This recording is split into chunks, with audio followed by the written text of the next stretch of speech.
नमस्कार, मेरे चैनल पर आप सभी का स्वागत है। आज की कहानी का शीर्षक है नई नौकरी, जिसे लिखा है मनु भंडारी जी ने। कहानी शुरू करने से पहले आप सभी से मेरा एक आग्रह है, कृपया मेरे चैनल को सब्सक्राइब कर लें, बेल आइकन को जरूर हिट कर दें, ताकि अगली कहानी की नोटिफिकेशन आप सभी को समय पर मिल जाए। तो आइए कहानी शुरू करते हैं। टाई की नॉट ठीक करते हुए कुंदन आदेश देता जा रहा था। सोफे का कपड़ा कम पड़ गया है, तुम खुद लाकर दे देना। इनके जिम्मे कर दिया तो समझो सब चौपट। दरवाजे खिड़कियों का वार्निश आज जरूर पूरा हो जाना चाहिए। और देखो, प्लम्बर आएगा तो जहां जहां के नल और पाइप खराब हों, सब ठीक करवा लेना। रमा पीछे खड़ी सामने के आईने में पड़ते कुंदन के प्रतिबिंब को देख रही थी। उसे लग रहा था नई नौकरी के साथ कुंदन की सारी पर्सनैलिटी ही नहीं, बात करने का लहजा तक बदल गया है। कितना आत्मविश्वास आ गया है सारे व्यक्तित्व में, रॉब जैसे टपका पड़ता है। होठों के कोनों में चुरुट दबाए जाने से पहले उसने सारे घर का एक चक्कर लगाया। यह भी रोज का एक क्रम हो गया था। पीछे के बरामदे में दर्जी सोफे के कवर सिलाई कर रहा था।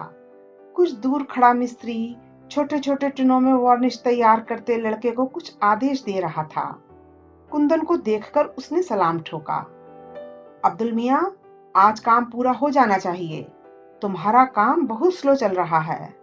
काम भी तो देखिए सरकार, समय चाहे 2 दिन का ज्यादा लग जाए, पर आपको शिकायत का मौका नहीं दूंगा मैं साहब। काम की क्वालिटी पर। अच्छा। कुंदन लौट आया। ड्राइंग रूम के पार्टीशन पर नजर पड़ते ही कहा, इंटीरियर डेकोरेटर्स वालों के यहाँ फोन जरूर कर देना, यह पार्टीशन बिल्कुल नहीं चलेगा। डिजाइन क्या बताया था क्या बनवा दिया, रबिश। कुंदन गाड़ी में बैठा। रमा पोर्टिको की सबसे निचली सीढ़ी पर खड़ी थी। उसे लगा जाने से पहले एक बार वह फिर सारे आदेशों को दोहराएगा, पर नहीं। गाड़ी स्टार्ट करके खिड़की से जरा सा हाथ निकालकर हल्के से हिलाते हुए कहा, अच्छा बाय। तो उसे ख्याल आया कि यह तो उसकी आदत थी कि गाड़ी में बैठकर चलने से पहले वह नौकर के सामने बताए हुए सारे काम फिर से दोहरा दिया करती थी। तब कुंदन हंसता हुआ कहता था, बस भी करो यार, अब कितनी बार दोहराओगी? तुम इतनी बार कहती हो, इसी से वह गड़बड़ा जाता है। गाड़ी लाल बजरी की सड़क पर तैरती हुई फाटक से बाहर निकली और दूर होती हुई अदृश्य हो गई। रमा को लगा जैसे कुंदन उसे पीछे छोड़कर आगे निकल गया है, बहुत आगे, जैसे वह अकेली रह गई है। 1 महीने पहले वह भी कुंदन के साथ ही निकला करती थी। कुंदन उसे कॉलेज छोड़ता हुआ ऑफिस जाया करता था, पर अकेलेपन की यह अनुभूति तभी तक रहती जब तक वह पोर्टिको में खड़ी रहती। जैसे ही फ्लैट का दरवाजा खोलकर वह भीतर घुसती, लगभग फर्नीचर, शीशों के दरवाजों और खिड़कियों पर झूलते लंबे लंबे पर्दे, मिस्त्रियों की खटपट, नए नए डिस्टेम्पर और वार्निश की हल्की सी गंध के बीच न जाने कहां डूब जाती। काम की एक लिस्ट उसके पास होती, जिन्हें उसे पूरा करना होता। काम करते मिस्त्रियों को देखना होता, मार्केट के 2-1 चक्कर लगाने होते, और यह सब करते करते ही शाम हो जाती। ट्रिंग ट्रिंग ट्रिंग ट्रिंग। फोन उठाकर उसने नंबर बोला। कौन? मिसेस बर्मन? कहिए कहिए, क्या खबर है? मिसेस बर्मन शिकायत कर रही थीं। कॉलेज छोड़े महीना होने को आया, एक बार सूरत तक नहीं दिखाई। Out of site? अरे नहीं नहीं, रमा ने बात बीच में ही काट दी। उसने थोड़ा सा झुककर कोहनी मेज पर टिका ली। उल्टे हाथ में पेंसिल लेकर वह फोन का संदेशा लेने के लिए जो पैड रखा था, उस पर यूं ही आड़ी तिरछी लकीरें खींचने लगी। आज लंच के समय आओ ना, साथ बैठकर खाएंगे। तुम्हारे चले जाने से सारा डिपार्टमेंट तो सूना ही हो गया। लंच के समय तो तुम्हें बहुत ही मिस करते हैं, और एक तुम हो कि जाने के बाद खबर तक नहीं ली। क्या बताऊं, इस नए घर को ठीक कराने के चक्कर में इतनी व्यस्त रही कि उधर आ ही नहीं सकी। अच्छा यह बताइए, सुधा, मालती, जयंती सब कैसी हैं? कहा ना, आज आ जाओ, सबसे मिल भी लेना, खाना भी साथ खाएंगे आज। और एक क्षण को मन के भीतरी स्तर पर आज के कामों की लिस्ट तैर सी गई। आज तो संभव नहीं होगा मिसेस बर्मन, क्षमा याचना के से स्वर में वह बोली। बस 1 सप्ताह और ठहर जाइए, फिर अपने इस नए घर की पार्टी दूंगी। देखिए अपनी रमा का कमाल। देखेंगी तो समझेंगी कि 1 महीने तक क्या करती रही। फिर और 2-4 इधर उधर की बातें और हल्की फुल्की सी मजाकें हुई और रमा ने फोन रख दिया। फोन रखने के बाद नए सिरे से इस बात का बोध हुआ कि कॉलेज छोड़े उसे 28 दिन हो गए। जाना तो दूर, उसे कभी ख्याल भी नहीं आया वहां का। आश्चर्य के साथ साथ उसे थोड़ी ग्लानि भी हुई। वह क्यों नहीं गई? कैसे रह सकी बिना गए? आज बर्मन का फोन नहीं आता तो पता नहीं और भी कितने दिनों तक उसे उधर का ख्याल ही नहीं आता। क्या सचमुच वह बड़े अफसर की बीवी बन गई है? उसे मजाक में कसा हुआ जयंती का रिमार्क याद आया। एकाएक मन हुआ कि अभी चल पड़े, एक बार सबसे मिल ही आए। मना करने के बाद पहुंचकर वह सबको प्लेजेंट सरप्राइज देगी। उसने रसोई में जाकर 10-12 आलू के पराठे और चाट तैयार करने को कहा। ये दोनों चीजें वहां सबको बहुत पसंद थीं। सारे डिपार्टमेंट में वह और मिसेस बर्मन ही विवाहित थीं। बाकी सब कॉलेज हॉस्टल में रहती थीं और अच्छी अच्छी चीजें खाने की उनकी फरमाइशें बनी ही रहती थीं। उसे अपनी फेयरवेल पार्टी की याद आई। 10.5 साल की सर्विस थी। प्रिंसिपल ने अनेकानेक शुभकामनाओं के साथ फूलों के बड़े से गुलदस्तों के बीच पार्कर पेन का एक सेट रखकर दिया था। मिसेस चोपड़ा, इसी पेन से अपनी थीसिस पूरी करिए। जब भी वापस काम करने का मन हो, बिना संकोच के चली आइए। यहाँ आपका हमेशा ही स्वागत है। उसके डिपार्टमेंट की सभी लेक्चरर्स गाड़ी तक छोड़ने आई थी। वही रमा जी, कॉलेज भले ही छोड़ दीजिए, पर लंच के समय खाना लेकर जरूर आ जाया करिए। तो उसकी नम आंखों में भी हंसी चमक उठी थी। तब उसे कुंदन की बात याद हो आई थी। तुम वहां पढ़ाने जाती हो या खाने? फोन पर भी जब तुम लोगों की बातें होती हैं तो खाना ही डिस्कस होता है। उसने केवल उन लोगों से ही नहीं कहा था, बल्कि मन में भी सोचा था कि लंच के समय वह कॉलेज चली ही जाया करेगी। आखिर उसे भी तो अपने को कॉलेज से एकदम काट लेने में काफी कष्ट होगा। इस तरह धीरे धीरे तो फिर भी। तो क्या कुंदन ने ठीक ही कहा था? कॉलेज छोड़ने का निर्णय लेकर वह चुपचाप रो रही थी और कुंदन उसे समझा रहा था। मैं कह रहा हूं, तुम्हें कतई अकेलापन नहीं लगेगा। तुम जरा भी कमी महसूस नहीं करोगी। Rather you will feel relieved. कितना स्ट्रेन है तुम पर आजकल। कुंदन को एकाएक विदेशी कंपनी में इतनी बड़ी नौकरी मिल जाएगी, इसकी आशा औरों को चाहे रही हो, कुंदन को बिल्कुल नहीं थी। डॉक्टर फिशर से पिछले 8 साल से उसके संबंध थे, विशुद्ध व्यावसायिक संबंध। उनकी प्रशंसा और सद्व्यवहार को भी वह व्यावसायिक औपचारिकता से अधिक कुछ नहीं मानता था, पर 10-12 दिन तक केवल जश्न ही मनाया था रमा और कुंदन ने। पैसे की उसे इतनी लालसा नहीं थी, पर मारवाड़ी कंसर्न का काम उसके टेम्परामेंट के बिल्कुल अनुकूल नहीं था। रमा इस नए माहौल से नितांत अपरिचित नहीं थी। क्लब, डांस, डिनर, कॉकटेल, यह सब वह बचपन से देखती आई थी, पर बस देखती ही आई थी। उसमें अपने को कभी खुला नहीं पाई थी। डॉक्टर फिशर ने कुंदन को नौकरी ही नहीं दी। धीरे धीरे वे उसकी सारी जिंदगी का पैटर्न भी तय कर रहे थे। उसे 2-3 क्लबों का मेंबर बनना पड़ा। आए दिन दूसरी कंपनियों के बड़े बड़े अफसरों को एंटरटेन करना पड़ता। विदेशियों को हिंदुस्तानी खाना खिलाने के बहाने उसे घर में भी बड़ी बड़ी पार्टियां करनी पड़ती। और 3 महीने पहले उसे कंपनी की ओर से यह फ्लैट मिल गया। उसने सोचा वह अपने इस नए घर को निहायत ही ओरिएंटल ढंग से सजाएगा। विदेशियों के लिए तो यही नवीनता होगी, पर घर के लिए नया फर्नीचर बनवाने, चुन चुन कर चीजें खरीदने के लिए दोनों में से किसी के पास भी समय नहीं था। कुंदन चाहता था यह काम रमा को ही करना चाहिए, क्योंकि यह काम उसी का था। फिर उसकी सुरुचि और सुघड़ता के तो हल्ले भी थे मित्रों के बीच में, पर रमा के पास समय ही नहीं रहता। सवेरे उठकर वह बंटी को तैयार करके स्कूल भेजती, फिर खुद तैयार होती। तैयार होते होते ही वह नौकर को आदेश देती जाती, सारे दिन का काम समझाती। नाश्ता करते करते वह अपना लेक्चर तैयार करती। तैयार तो क्या करती, बस सूंघ भर लेती। फिर 9 बजे कुंदन के साथ ही निकल जाती। 3 के करीब वह लौटती, थोड़ा आराम करती और फिर शाम की तैयारी। बाहर कहीं जाना होता था तो घर में किसी को आना रहता था। रात 11 साढ़े 11 पर वह सोती तो थककर चूर हो जाती। कुंदन को उस समय हल्की सी खुमारी चढ़ी रहती। कहता, डोंट बी सिली, पार्टी में कैसे थक जाती हो, गाड़ी में बैठकर जाती हो, खाना पीना हंसी मजाक इनमें भी कहीं थका जाता है, गाड़ी में बिठा कर ले आता हूँ।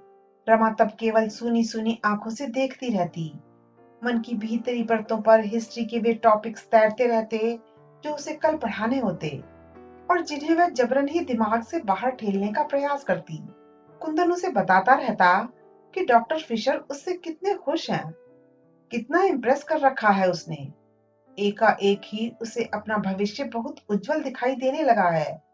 पता नहीं थकान के कारण या किसी और वजह से वह उतना उत्साह नहीं दिखा पाती तो कुंदन बिगड़ उठता।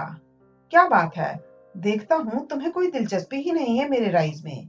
यू सीम टू बी, क्या बेकार की बातें करते हो, मुझे नींद आ रही है। कभी कुंदन फोन पर कह देता कि ठीक 7 बजे तैयार होकर रहना और आकर देखता कि वह तैयार हो रही है तो बिगड़ पड़ता। रमा, तुम्हें टाइम की सेंस कब आएगी? कभी घर पर खाना होता और कोई कसर रह जाती तो रात में बड़े संभल कर कहता, मैं यह नहीं कहता कि तुम खाना बनाओ, 3 नौकर तुम्हारे पास हैं, पर जरा सा देख भर लिया करो। ऐसे मौकों पर रमा कुछ नहीं कहती। उस दिन कॉलेज में रमा को एक पेपर पढ़ना था। उसने खुद ही ऑफर किया था। सोचा था इसी बहाने एक टॉपिक तैयार हो जाएगा, पर बिल्कुल भी तैयार नहीं कर पाई। रात में लेटी तो रोना आ गया। मुझसे यह सब निभता नहीं। लौटकर बिना कपड़े बदले ही कटे पेड़ की तरह पलंग पर गिरकर उसने कहा, क्या नहीं निभता? यह रवैया मेरे बस का नहीं है। कितना गिल्टी फील करती हूँ। बिना तैयारी किए पढ़ाना, लगता है जैसे लड़कियों को चीट कर रही हूँ। 2 घंटे का समय भी तो मुझे अपने लिए नहीं मिलता। कुंदन सोच रहा था कि रात में रमा के साथ वह एक एक कमरे को अरेंज करने की योजना बनाएगा। कलर स्कीम के लिए उसने जेंसन निकलसन वालों से बात की थी। रमा की बात सुनी तो चुप रह गया। बंटी की रिपोर्ट देखी, हमेशा फर्स्ट आया करता था, इस बार 7th आया है। बगल में लेटकर रमा को अपनी ओर खींचते कुंदन ने बहुत प्यार भरे लहजे में कहा, तो तुम उसे पढ़ाया करो। कब पढ़ाया करूं तुम ही बताओ। शाम को 5 से 7 बजे का जो समय मिलता है उसमें वह खेलने जाता है, तो तुम ही बताओ मैं क्या करूं। बालों में हाथ फेरते हुए कुंदन ने बहुत ही मुलायम स्वर में पूछा, कल मुझे पेपर पढ़ना है। 15 दिन पहले टॉपिक मिला था, एक लाइन भी नहीं लिखी है। अब कोई झूठा बहाना ही तो बनाना पड़ेगा। कुंदन की उंगलियां बालों पर से उतरकर गालों पर फिसलने लगीं। 10 साल पूरे हुए, 6-8 महीने में अपनी थीसिस सबमिट कर देती तो मेरा सिलेक्शन ग्रेड में आना निश्चित ही था, पर ऐसी हालत रही तो। और रमा रो पड़ी। दूर कहीं कुंदन के कानों में डॉक्टर फिशर के शब्द गूंज रहे थे, जनवरी में जर्मनी से डायरेक्टर आने वाले हैं, हमें यहाँ का सारा काम दिखाना होगा, एक नया प्लांट बिठाने की भी योजना है, उसके लिए कुछ रिस्पॉन्सिबल लोगों की जरूरत होगी, some smart young man, business में सोशल कॉन्टैक्ट्स पे करते हैं, you will have to be very social. Kundan को इन बातों में हमेशा अपने लिए कुछ संकेत, कुछ आश्वासन मिलते। लकीली योर वाइफ, तुम मुझे छोड़ जाया करो, कोई जरूरी है कि मैं हर दिन तुम्हारे साथ ही जाया करूं। कुंदन कुछ देर उसे यूं ही सहलाता रहा, फिर एकाएक उसे बाहों में भरता सा बोला, तुम्हें छोड़कर आज तक मैं कहीं गया हूं? जा सकता हूं? ऑफिस के अलावा हमेशा हम साथ जाते हैं, तुम तो जानती हो कि तुम्हारे बिना मुझे कुछ भी अच्छा नहीं लगता। रमा खुद इस बात को जानती है। उनका विवाहित जीवन दोस्तों के बीच ईर्ष्या और प्रशंसा का विषय रहा है। समझ नहीं पाई क्या कहे। वह जब तक सो नहीं गई, कुंदन उसे प्यार से थपथपाता रहा। मेम साहब, पराठे अभी बनेंगे हैं? चौंकते हुए रमा ने पूछा। फिर बोली, नहीं नहीं, 12:30 बजे बनाना है, हम 1 बजे कॉलेज जाएंगे आज। इतने एक चक्कर बाजार का लगा आऊं और सोफे का कपड़ा लाकर दे दूं। उसने एक बार भीतर जाकर मिस्त्रियों को याद दिला दिया कि आज पॉलिश हर हाल में खत्म कर देनी है। फिर अपनी डायरी देखी, बाजार से और क्या क्या सामान लाना है। कपड़े बदलने अंदर गई तो देखा नौकर ने रैक से सारी किताबें निकाल रखी थी और पोंछकर जमा कर रहा था। इनमें से एक किताब भी उसने नहीं पढ़ी है, कुछ पर तो अभी तक अपना नाम भी नहीं लिखा है। कुंदन ने भी जोश में आकर एक दिन में इतनी ढेर सी किताबें खरीद कर सामने रख दी थीं। बात शुरू दूसरे स्तर पर हुई थी। कुंदन ऑफिस से लौटा ही था कि बिना किसी प्रसंग के रमा ने कहा, मैं कॉलेज छोड़ दूंगी। इस तरह काम करने से तो नहीं करना ज्यादा अच्छा है। स्वर में न कहीं तलखी थी न शिकायत। बड़े सहज स्वर में उसने कहा था। कुंदन देखता रहा। यही वाक्य था जिसे उसने अनेक बार अनेक तरह से मन ही मन में दोहराया था, पर कहने का मौका नहीं मिला था। अब तो उसे यह और भी जरूरी लग रहा था, क्योंकि जनवरी तक उसे अपना सारा घर डेकोरेट करना था, ओरिएंटल स्टाइल पर। फिर भी उसने पूछा, क्या बात हो गई? कुछ नहीं।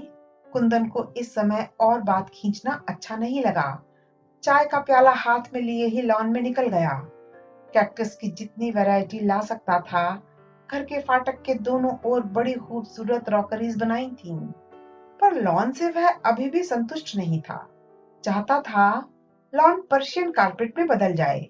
रात में फिर वही प्रसंग चला। कुंदन उससे बचना भी चाहता था और जानना भी चाहता था कि रमा ने सचमुच ही यह निर्णय ले लिया है या कि केवल कुंदन पर अपना आक्रोश प्रकट कर रही है। पर रमा ने केवल इतना ही कहा, अब निपटा नहीं, कल इस्तीफा दे दूंगी। स्वर के भीगेपन ने कुंदन को भी कहीं से छुआ जरूर। फिर भी सारी बात को एक हल्के मजाक में बदलने के लहजे से उसने कहा, छोड़ो भी यार, वैसे भी क्या रखा है एंशियंट हिस्ट्री पढ़ाने में। चोल वंश चेदी वंश के बारे में न भी जानेंगे तो कौन सी जिंदगी हराम हो जाएगी। रमा चुप। इससे तो तुम खूब किताबें पढ़ो, मैगजीन्स पढ़ो, कुछ छुटपुट क्लासेस अटेंड कर लो, बंटी को पढ़ाओ, दुनिया भर के बच्चों को पढ़ाओ और अपना बच्चा निग्लेक्ट हो। रमा चुप। कुंदन उस चुप्पी पर खींच आया। फिर भी अपने स्वर को भरसक संयत बनाकर बोला, तुम्हें शायद लग रहा है कि मेरी वजह से, इस नई नौकरी की वजह से तुम्हें अपना काम छोड़ना पड़ रहा है। पर यह तो सोचो, मुझे ही इस नई नौकरी में क्या दिलचस्पी है? तुम्हारे लिए, बंटी के लिए? मैंने तो ऐसा नहीं कहा। मैं तो यही सोच रही थी कि आखिर मेरे मन के संतोष के लिए क्या होगा। मेरा संतोष तुम्हारा संतोष नहीं है, मेरी तरक्की तुम्हारी तरक्की नहीं है। है क्यों नहीं? मेरा यह मतलब नहीं था। 10 साल से काम कर रही थी, छोड़ दूंगी तो मेरा मन कैसे लगेगा? मैं तो सोचता हूँ तुम्हें यह सब सोचने का समय ही नहीं मिलेगा। और शाम को उसने 3 बंडल किताबें लाकर सामने रख दी थीं। पर सचमुच उसके बाद यह सब सोचने का समय ही कब मिला? आज भी मिसेस बर्मन के टेलीफोन ने ही उसे कॉलेज की याद दिलाई, वरना सारे दिन गाड़ी में घूम घूम कर उसने घर का सामान खरीदा है। पर्दों के लिए उसने लूम वालों से यह तय किया कि 40 गज कपड़ा बनाकर वह उस डिजाइन को नष्ट कर देंगे, जिससे उसके जैसे पर्दे और कहीं भी देखने को न मिले। डिजाइन भी उसने खुद पसंद करके बनवाया था। राजस्थान की किसी रियासत का बहुत सा सामान नीलाम हुआ था। कितने दिनों तक वह वहां जा जाकर बैठी थी। पुरानी पेंटिंग्स, झाड़ फानूस और भी सजावट की छोटी मोटी चीजें उसने खरीदी थीं। आज दरवाजों का पॉलिश समाप्त हो जाएगा तो सारा सामान जमाना है। डायरेक्टर मुंबई आ गए हैं, अगले सप्ताह तक यहाँ आ जाएंगे। तब तक वह सब जमा लेगी। इंटीरियर डेकोरेटर्स वालों के यहाँ से एक आदमी बराबर आता रहा है। तभी उसे फोन का ख्याल आया। लाइन एंगेज्ड थी। वह बाहर जाने के लिए निकल ही रही थी कि टेलीफोन की घंटी बजी। रमा ने रिसीवर उठाकर अपना नंबर बोला। ओह, मैं सोच रहा था तुम कहीं मार्केट के लिए नहीं निकल गई हो। बस निकल ही रही थी। सुनो डार्लिंग, लंच पर मेरे साथ एक साहब होंगे, यहीं के हैं। बहुत फॉर्मल होने की जरूरत नहीं है, बस जरा सा देख लेना। डेकोरेटर को फोन किया? किया था पर लाइन नहीं मिली, लौट कर फिर करूंगी। ओके। खट। रसोई में जाकर रमा ने कहा, थोड़ी सब्जियां उबालकर इन उबले आलुओं में मिला लो। पराठे नहीं बनेंगे, वेजिटेबल कटलेट बना देना। फिर उसने फ्रिज खोलकर देखा, सब कुछ था। जब वह कॉलेज जाती थी तो कुंदन का लंच ऑफिस जाता था, पर आजकल वह लंच के लिए घर ही आता है। पहली तारीख, लंच के लिए कुंदन आया। जब भी वह घर आता, एक बार सारे घर का चक्कर लगाता, हर नई साज सज्जा को हर एंगल से देखता और उसके चेहरे पर एक संतोषमय गर्वयुक्त उल्लास चमकने लगता। कभी कभी इसी उल्लास में रमा को बाहों में भरता हुआ कहता, यू आर रियली वंडरफुल। यूं खुले में चूमने की मर्यादा वह तोड़ नहीं पाया था, उसी से केवल उसे दबाकर छोड़ देता। पूरा चक्कर लगाकर बोला, I think everything is in right tune. क्यों? कलफ लगा नैपकिन फड़फड़ाता हुआ उसकी गोद में फैल गया। अब कोई आए, मुझे चिंता नहीं। 5 तारीख को डायरेक्टर आ रहे हैं। मैं इस बार एक बड़ी पार्टी घर पर ही करूंगा। रमा खाती भी जा रही थी और उसकी प्लेट का ध्यान भी रख रही थी। जो चीज खत्म हो जाती रख देती। बस यार, वो रौब पटकना है कि डायरेक्टर की नजरों में जम जाऊं। एक बार ये लोग इम्प्रेस हो जाएं तो रास्ता साफ है। डॉक्टर फिशर तो जब भी कोई मौका आएगा मेरे फेवर में ही राय देंगे। रमा कुंदन के बच्चों जैसे पुलकमय आवेश पर मंद मंद मुस्कुराती रही। मेम साहब, आपका फोन है। किसका है? बोलो बाद में करें, मेम साहब इस समय लंच ले रही हैं। कुंदन इस समय रमा को वह सारी बातें सुनाना चाहता था जो आज उसके और फिशर के बीच में हुई थी। कितने स्पष्ट थे सारे संकेत। फिर भी वह अपने अनुमानों का रमा से समर्थन करा लेना चाहता था। कॉलेज से मिसेस बर्मन का है। बेरा लौटने लगा। अरे ठहरो। और रमा एकदम उठ खड़ी हुई। बातें शुरू हुई तो वह भूल ही गई कि कुंदन खाने की मेज पर बैठा है और वह खाना बीच में ही छोड़कर आई है। अरे डार्लिंग, आओ ना। तुम औरतों का भी बस एक बार चरखा चल जाए तो खत्म ही नहीं होता। रमा लौट ही रही थी। चरखा क्या? कोई इतने अपनेपन से बुलाए तो मैं ठीक से बात भी ना करूं। यह भी कोई बात हुई भला? अच्छा अच्छा, अब अपना खाना खत्म करो। तुम्हारा हो गया तो तुम उठो ना। नो नो, यह कैसे हो सकता है भला? खाने के बाद कॉफी लेकर इजी चेयर पर आराम करते हुए कुंदन ने सिगरेट सुलगा ली और गोल गोल छल्लों के रूप में धुआं उगलता रहा। फिर रोज की तरह 5 मिनट के लिए आंखें मूंद ली। रमा अखबार पलटने लगी। अब चले? कोट उठाया तो तनख्वाह की याद आई। भीतर की जेब से नोट के 2 बंडल निकाले, एक बड़ा दूसरा छोटा। अरे यह क्या? तनख्वाह ले आए? आज क्या पहली तारीख हो गई? रमा को आजकल तारीख और दिनों का कुछ ख्याल ही नहीं रहता। ले आया। बैरा और खानसामा के हैं। 80, 80 और 100। छोटा बंडल बढ़ाते हुए कुंदन ने कहा। रमा ने बंडल ले लिया। और यह तुम्हारा है। फिर जरा सा झुककर बोला, अब जो मुनासिब समझो इस गुलाम को 5 सिगरेट के लिए दे देना। और हंस पड़ा। रमा भी मुस्कुरा दी। बाय। और लाल बजरी की सड़क पर तैरती हुई कुंदन की कार रमा को वहीं छोड़कर आगे चली गई। अभी आप सुन रहे थे मनु भंडारी जी की लिखी हुई कहानी मेरी यानी अर्चना की जुबानी। आपको यह कहानी कैसी लगी? कृपया कमेंट करके जरूर बताएं। अच्छी लगी तो लाइक करें, शेयर करें। और कौन सी कहानी आप सुनना चाहते हैं यह भी बताएं। आपसे फिर मुलाकात होगी किसी नई कहानी के साथ। तब तक के लिए धन्यवाद।